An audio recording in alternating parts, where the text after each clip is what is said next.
আজকে আবু সাঈদের কথা মনে পড়ছে আমাদের, যে আবু সাঈদের ছবি বাংলাদেশের প্রতিটি মানুষের মনে গেঁথে আছে, এটা কেউ ভুলতে পারবে না। কি অবিশ্বাস্য একটা সাহসী যুবক বন্দুকের সামনে দাঁড়িয়ে আছে, এবং তারপরে থেকে কোনো যুবক, কোনো যুবতী আর হার মানে নাই, সামনে গিয়ে আছে এবং বলছে যত গুলি মারো, মারতে পারো, আমরা আছি। তো যার কারণে এটা সারা বাংলাদেশ জুড়ে এই আন্দোলন ছড়িয়ে গেছে, এবং যার কারণে বাংলাদেশ এই দ্বিতীয়বার স্বাধীনতা অর্জন করলো।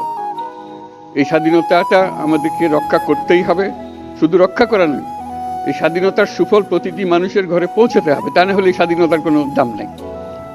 এই স্বাধীনতাটাকে পৌঁছানো হলে আমাদের শপথ, আমাদের যে প্রতিজ্ঞা, যে আমাদেরকে এটা করতে হবে, ঘরে ঘরে পৌঁছাতে হবে। মানুষ যেন জানে যে বাংলাদেশ স্বাধীন হওয়ার অর্থ হলো তার নিজের পরিবর্তন, ব্যক্তির পরিবর্তন, সুযোগের পরিবর্তন, তার ছেলে মেয়ের ভবিষ্যতের পরিবর্তন। এটা যেন প্রত্যেকে বুঝে নেয়, এবং আজকের তরুণ সমাজকে বোঝানো যে এই দেশ এটা তোমাদের হাতে, তোমরা এটাকে তোমার